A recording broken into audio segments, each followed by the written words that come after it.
انسان مختلف اعضاء کا مجموعہ ہے۔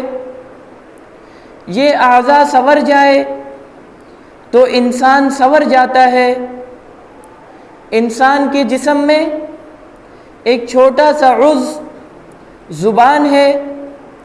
آج کے دور پہ جس کا استعمال بہت بری طرح کیا جا رہا ہے۔ عربی کا مقولہ ہے اللسان جرم صغیرہ وجرمہ کبیرہ، کہ زبان ایسی چیز ہے جس کی جسامت تو بہت چھوٹی ہے لیکن اس سے ہونے والے گناہ بہت بڑے ہیں۔ تو میرے دوستو، اللہ رب العزت قرآن کریم میں ایک جگہ ارشاد فرماتے ہیں یا ایھا الذین آمنوا لم تقولون ما لا تفعلون، کہ اے ایمان والو وہ کام جو تم کرتے نہیں ہو اس کے بارے میں کہتے کیوں ہو۔ یا ایھا الذین آمنوا، اے ایمان والو، لم تقولون، تم ایسی بات کیوں کرتے ہو، ما لا تفعلون، جو تم نے کیا ہی نہیں۔ انسان عام طور پر اپنی بڑائی کے لیے، کسی دوسرے کی بڑائی کے لیے ایسے الفاظ زبان سے نکال رہا ہوتا ہے، در حقیقت وہ افعال ہوئے ہی نہیں ہوتے ہیں۔ انسان اپنی بڑائی کرتا ہے تو اپنی تعریفیں اس طرح سے کر رہا ہوتا ہے حالانکہ اس کے اندر وہ صفات ہوتا ہی نہیں، گویا کہ وہ جھوٹی تعریفیں کر رہا ہوتا ہے۔ انسان اپنے کسی کام کو اس طرح سے بیان کر رہا ہوتا ہے کہ یہ کام میں نے بذات خود کیا ہے، لیکن در حقیقت اس کام کو اس نے کیا نہیں ہوتا، صرف اپنی واہ واہ اور اپنی تعریفوں کے لیے جھوٹی باتیں، جھوٹی کہانیاں اور جھوٹے کام کو بیان کر رہا ہوتا ہے۔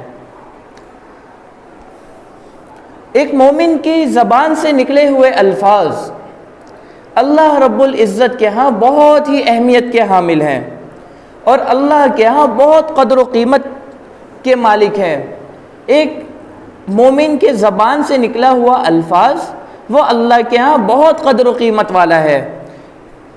قرآن کریم میں فرمایا ما یلفظ من قول الا لدیہ رقیب عتید، کہ انسان کوئی بات نہیں کہتا مگر اس کے پاس اس کے نگہبان تیار ہوتے ہیں۔ جو الفاظ انسان زبان سے نکالے گا اس کے نگہبان جو کرامن کاتبین ہیں وہ اس کے الفاظ کو اعمال نامے میں لکھ لیتے ہیں، وہ تیار بیٹھے ہیں۔ انسان جیسے ہی زبان سے کوئی الفاظ نکالے وہ لکھ لے، جیسے ہی کوئی زبان سے الفاظ نکالے وہ لکھ لے۔ اب دیکھیں، زبان جو اللہ رب العزت نے انسان کو دیا، اتنی چھوٹی سی چیز ہے زبان، لیکن اس زبان سے کتنے بڑے بڑے کام ہو جاتے ہیں۔ مثال کے طور پر زبان سے کلمہ کا پڑھنا، اللہ رب العزت کے ہاں زبان سے کلمہ پڑھنے والے کی اتنی اہمیت ہے کہ ایک کافر آدمی پوری زندگی گناہ میں گزار دے، پوری زندگی، جس کے سر کے بال بھی سفید ہو گئے ہوں، کمر بھی جھک گئی ہو، اگر وہ خلوص دل سے کلمہ پڑھ لیتا ہے تو اللہ رب العزت اس کی بھی مغفرت فرما دیتے ہیں۔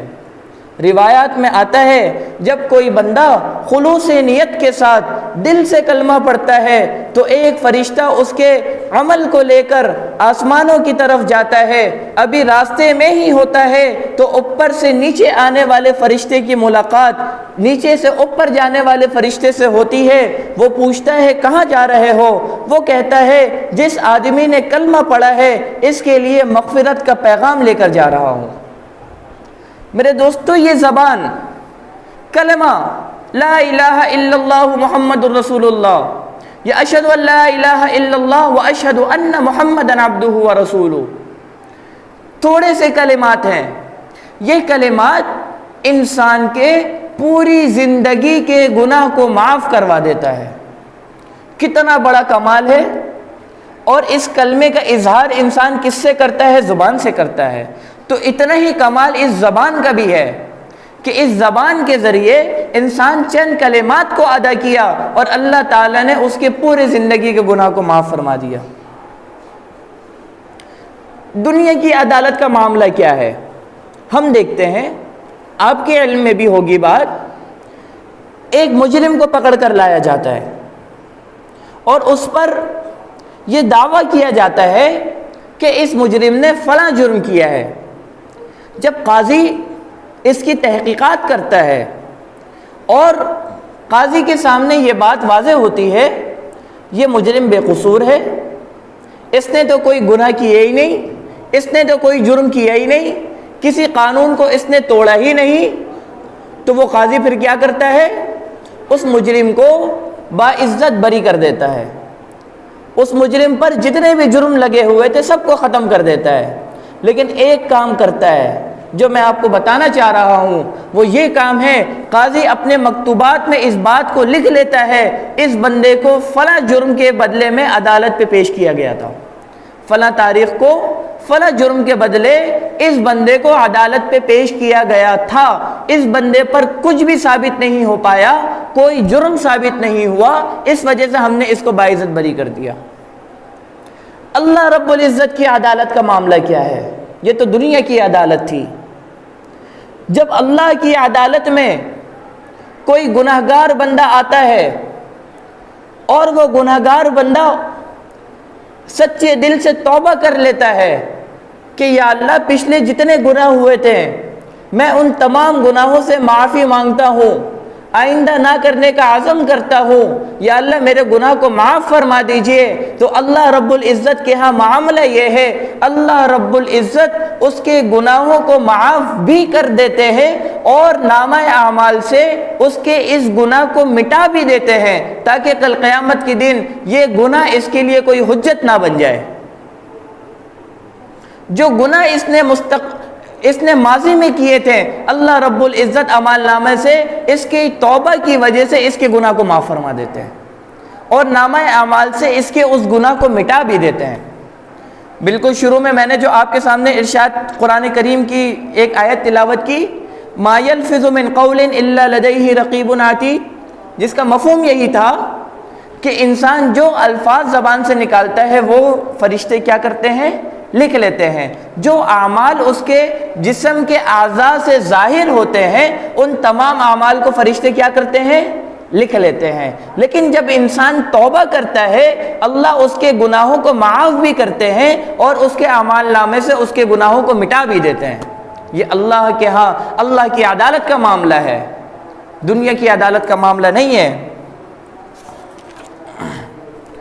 آج لوگ زبان کا اس طریقے سے بے دریغ استعمال کر رہے ہیں کہ کسی کو خوش کرنے کے لیے جھوٹ بولتے ہیں، کسی پر طنز کرتے ہیں، کسی کا دل جلاتے ہیں۔ یاد رکھیں عربی کا مقولہ ہے جراحت السنان لها التیام ولا یلتام ما جراح اللسان، کہ تلوار کا زخم ایک وقت ایسا آئے گا کہ تلوار سے لگا ہوا زخم بھر جائے گا، جتنا بھی گہرا ہو، اگر انسان زندہ ہے تو وہ زخم بھر جائے گا، لیکن زبان سے لگا ہوا جو زخم ہے وہ کبھی نہیں بھرتا، کبھی نہیں بھرتا۔ ایک دفعہ زبان سے آپ کو کسی کی زبان کے الفاظ سے تکلیف پہنچ گئی، وہ ڈائریکٹ آپ کے دل پر حملہ کرتی ہے اور وہاں پر جا کر نقش ہو جاتی ہے، پیوست ہو جاتی ہے، پھر وہ کبھی زندگی میں نہیں بھرتی۔ اللہ رب العزت قرآن میں ارشاد فرماتے ہیں یا ایھا الذین آمنوا لا یسخر قوم من قوم عسى ان یکونوا خیرا منہم۔ آج جو ہم مذاق میں دوسرے کو طنز کرتے ہوئے، دوسرے کا دل دکھاتے ہوئے، زبان سے غلط سلط بات کہتے ہیں، بطور مذاق کے کسی پر غلط تہمت، کسی پر غلط بات ہم کرتے ہیں، کسی پر تانے کستے ہیں، کسی کو طنز مارتے ہیں، تو اللہ رب العزت نے اس آیت کریمہ میں ان تمام چیزوں سے مسلمانوں کو روک دیا کہ یا ایھا الذین آمنوا لا یسخر قوم من قوم، کہ اے ایمان والو تم میں سے ایک جماعت دوسری جماعت سے مذاق نہ کرے، تم میں سے ایک جماعت دوسری جماعت پر ہنسی نہ اڑائے، تمسخر نہ کرے۔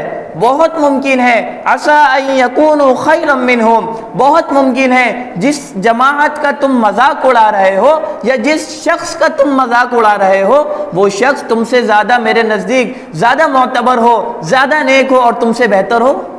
تمہیں اس بات کا کیا اندازہ ہے؟ گناہ اور نیکیوں کو پرکھنے کا ترازو تو اللہ رب العزت کے پاس ہے۔ اللہ رب العزت فرق کرتے ہیں کہ کون اللہ کے زیادہ قریب ہے، کون اللہ سے دور ہے۔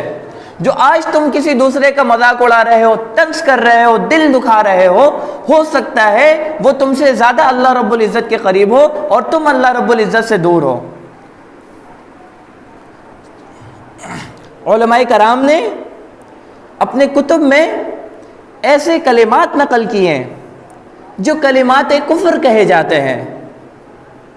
حیرت کی بات تو یہ ہے کہ یہ کلمات آج لوگوں کی زبانوں پر عام ہوتے جا رہے ہیں، حالانکہ وہ کلمات کفر ہوتے ہیں۔ لوگ ناسمجھی میں ایسے کفریہ کلام کو اپنی زبان سے نکال دیتے ہیں اور انہیں پتہ ہی نہیں ہوتا انہوں نے اپنی زبان سے کیسے کلمات کو نکالا ہے۔ مثال کے طور پر کسی نے کہا کہ فلاں کام تو شریعت کے مطابق ہے، فلاں کام تو شریعت کے مطابق ہے، شریعت کا حصہ ہے، اور دوسرے شخص نے کہا کہ پرے رکھ اپنی شریعت کو، چھوڑو شریعت کی باتوں کو، تم اپنی بات کرو، شریعت کی بات کو چھوڑو، ہر بات میں تم شریعت شریعت کرتے ہو۔ میرے دوستو یہ کلمات کفر ہے، یہ کلمات کفر ہے۔ ہر وقت تم دین کی بات کرتے ہو، رکھو دین کو اپنے پاس، یہ کیا ہے؟ یہ کلمات کفر ہے۔ آپ دین سے بیزاری کا اظہار کر رہے ہیں، آپ شریعت سے بیزاری کا اظہار کر رہے ہیں، اور جو شخص اپنے دین سے بیزاری کا اظہار کرے، اپنی شریعت سے بیزاری کا اظہار کرے، وہ کفر والے اعمال کو کر جاتا ہے۔ آج ہماری زبانوں سے نکل جاتا ہے، کوئی نماز کے لیے کہے، کوئی کسی دوسری عبادت کے لیے کہے، ہم اپنی زبانوں سے کہہ دیتے ہیں رکھ اپنی نماز کو اپنے پاس، رکھ اپنے روزوں کو اپنے پاس، رکھ اپنے صدقے کو اپنے پاس، ہمیں ترغیب نہیں دے، ہمیں تجھ سے زیادہ اچھا پتہ ہے۔ تو اس قسم کی فکر ہے، ہم روزانہ سنتے ہیں لوگوں سے۔ تو میرے دوستو ہم جو ہے ناسمجھی میں بھی ایسے الفاظ کو زبان سے نہ نکالیں جو ہمارے لیے کفر کا سبب بن جائے اور ہمیں پتہ ہی نہ چلے۔ زبان سے نکلے ہوئے کلام کی اتنی اہمیت ہے میرے دوست، اتنی اہمیت ہے۔ آج جو عورت راہ چلتی ہوئی آپ کے لیے نامحرم ہے، آپ کے لیے اس سے بات کرنا جائز نہیں، آپ کے لیے اس کو دیکھنا جائز نہیں، اور اس زبان سے اگر آپ اس سے کہتے ہیں کہ میں تجھ سے نکاح کرتا ہوں، وہ عورت بھی کہہ دیتی ہے میں نے بھی تجھ سے نکاح کیا، وہی نامحرم روڈ پر چلتی ہوئی عورت آپ کے لیے محرم بن جائے گی، آپ کی بیوی آپ کی شریک حیات بن جائے گی۔ صرف ان دو الفاظ میں آپ سے نکاح کرتا ہوں، وہ عورت کہتی ہے میں بھی آپ سے نکاح کرتی ہوں، یہ دونوں ایک دوسرے کے میاں بیوی ہو گئے۔ تو ان الفاظ کا صدور کس سے ہو رہا ہے؟ زبان سے ہو رہا ہے۔ اب یہی زبان آپ کی بیوی ہے اور آپ نے اپنی بیوی سے کہہ دیا تجھے طلاق ہے، طلاق ہے، طلاق ہے، تو اس زبان نے آپ سے آپ کی بیوی کو جدا کر دیا۔ جو آپ کے لیے محرم تھی اب کل وہ آپ کے لیے کیا ہو جائے گی؟ نامحرم ہو جائے گی۔ جیسے ہی آپ نے اس کے لیے طلاق کے الفاظ نکالے، جو آپ کے لیے محرم تھی وہ کس میں تبدیل ہو گئی؟ نامحرم میں تبدیل ہو گئی۔ تو میرے دوستو یہ زبان بہت بڑی چیز ہے، اگر اسے غلط استعمال کیا جائے یہ انسان کو جہنم کے گڑھوں میں پہنچا دے گی، اگر اسے صحیح استعمال کیا جائے تو یہی زبان انسان کو جنت تک پہنچا دے گی۔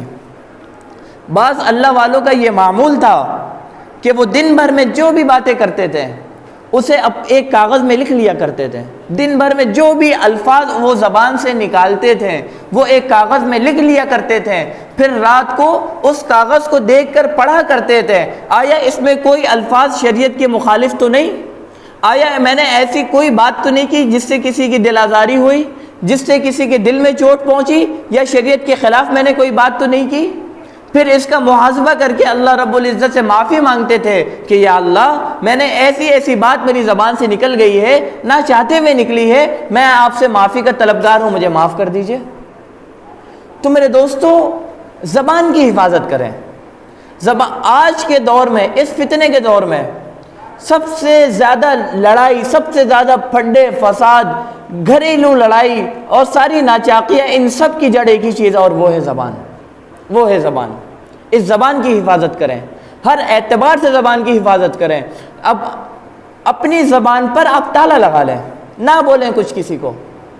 اگر کوئی گھریلو لڑائی ہے, گھر میں کوئی ایسا معاملہ ہے, اگر آپ چاہتے ہیں میرا گھر بھی بچے اور لڑائی بھی ختم ہو جائے, اس کا ایک ہی حل ہے, تو ایک لڑائی جھگڑا کرنے والا اور ایک وہ جس سے جھگڑا کیا جا رہا ہے, دونوں میں سے ایک خاموش ہو جائے, جھگڑا ختم ہو جائے گا.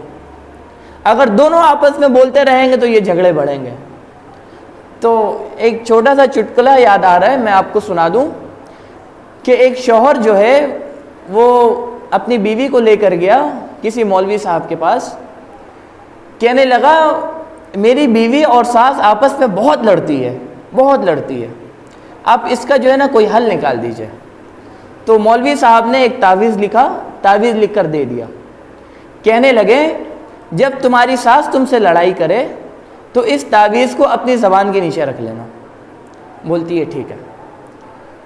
1 ہفتہ 2 ہفتہ 3 ہفتہ گزرا, شوہر آیا واپس, کہنے لگا ہمارے گھر میں تو لڑائی ختم ہو گئی. مولوی صاحب آپ نے کیا تعویذ دیا تھا؟ آپ کا تعویذ تو بہت کارآمد ہوا, ہمارے گھر پہ لڑائی ختم ہو گئی. تو مولوی صاحب نے بولا اس تعویذ میں کچھ بھی نہیں لکھا تھا, یہ اتنی موٹی سی پڑیا ہے, تم اسے زبان کے نیچے رکھ لو, تمہاری زبان سے الفاظ ادا ہی نہیں ہوں گے. جب تمہاری ساس تمہاری بیوی سے لڑتی ہے تو اور تمہاری بیوی اس تعویذ کو اپنی زبان کے نیچے رکھتی ہے تو اس کی زبان سے کوئی الفاظ ہی نہیں نکلتے, اور ساس بیچاری کتنا ہی بولے گی. ایک وقت تھا وہ آتا وہ چپ ہو جاتی. اس طرح 1 ہفتہ 2 ہفتہ بولتی رہی, یہاں بہو کی طرف سے کوئی جواب نہیں گیا, ساس نے بھی بولنا چھوڑ دیا, لڑائی پھڈے ختم ہو گئے. تو میرے دوستو, یہ زبان کی حفاظت بہت ضروری ہے. اس گھریلو ناچاقی کی بنیاد ہی یہی ہے, انسان کے آپسی پھڈے کی بھی بنیاد یہی ہے. ہر فساد کی جڑ آپ کو زبان سے ہی ملے گی, زبان سے ملے گی. زبان سے ہی ہر فساد کی جڑ شروع ہوتی ہے. تو اللہ رب العزت سے دعا ہے اللہ تعالی ہمیں زبان کی حفاظت کرنے کی توفیق عطا فرمائے.